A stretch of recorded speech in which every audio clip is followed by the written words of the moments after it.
Hello, everybody. I'm John Klein, the senior sports columnist here at the Tulsa World. I'm with my colleague and sports columnist, John Hoover. John, we actually got football games this week. I'm so excited. Tulsa, Tulane. That is an interesting start for a team that we don't really know what to expect. Tulsa's really kind of a mystery team for us. A little bit. I think they're going to be pretty solid on defense because they have so many of their defensive starters returning. I think 10 guys total on defense, and unfortunately they lost their best defender from last year, Sean Jackson.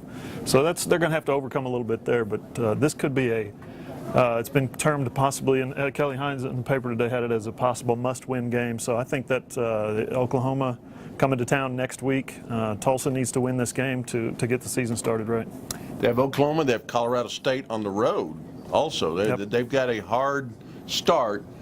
No question, Tulane is a really important game for them. I think they're going to win this game, but to do that, it'll probably be somewhat of a low-scoring game. I think 24-23, something like that, because Tulsa's still trying to work through some of that offensive things that they had go wrong a year ago. But defensively, couldn't agree more. I think they're going to be really have a nice team. A lot on Dane Evans this year, I think, and I think he knows that. I think he kind of embraces that. And talking to him in the preseason, I think he embraces the idea that this is his team. He's the quarterback, and he wants to play better than he did last year. Yeah. Oklahoma State, Florida State. Most people don't think there'll be a close game. I'm one of them. I don't think it's going to be a close game. I agree. But that's okay, because I don't know who would play Florida State. I mean, 7 possible first-round draft picks. Yeah. I can't remember the last team that had that. Miami in the 90s, yeah, early 2000s. Florida State's great, flat out great. Yep. And they're especially great on offense, where Oklahoma State's probably got a lot of good athletes, but they're all brand new. It's going to be hard.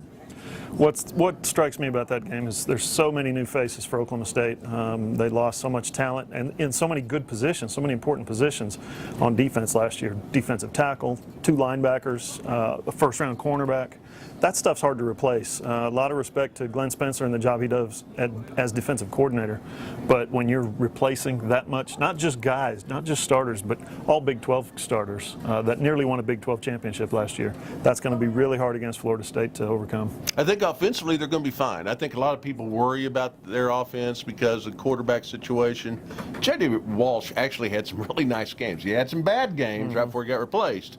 But he's had some nice games, and he is a pretty good player. What they really have on offense is they got a whole lot of guys around him who are really good players, and he needs to understand that. Quit trying to do too much. Get the ball to those guys, and I think Tyreek Hill's going to be a guy that we're going to hear a lot of this year. I cannot wait to watch him run, for the simple fact that we have heard he's the fastest guy I've ever seen. He's the fastest guy I've ever seen. So let's get the football in his hands and see what he can do against Florida State's defense. Start it out right. Start the season out right. Make sure Desmond Rowland gets the ball a lot. Don't try to make an all-pro receiver out of somebody that's not, and then get the ball to Tyreek Hill when you can. It's interesting because I think they said his time in the 200 is like 6th best in the world this year. So he is pretty fast. But yeah, I think Florida State's going to win fairly easily. I think they're favored by 17. I think they win by at least that. But that's nothing. I don't think people should dismiss them if Florida State gets away from them, because I think Florida State's going to get away from a lot of people this year. I agree. And the third game that we're looking at is Oklahoma and Louisiana Tech in the season opener.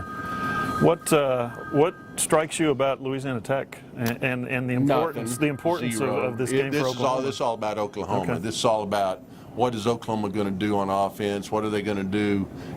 How long is Trevor Knight going to play? I personally think, just from the hints we're getting from Coach Stoops, that they're going to try their darndest to shove that ball to those running backs and see what they got.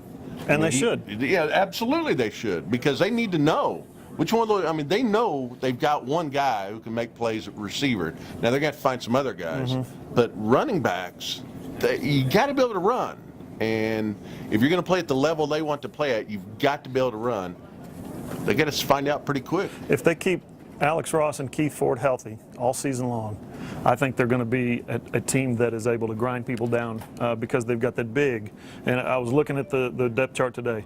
3 guys, 330 pounds or more on the offensive line. They've got all that depth, all those starters back on the offensive line. They want to grind people down and allow Trevor Knight to grow into the position, because as we know, he started 5 games last year and he only finished 3. So he's not the finished product by a long shot. And I'll grind people down in the press box. So anyway, thanks for watching this week. We'll be back next week with more on Tulsa World Television.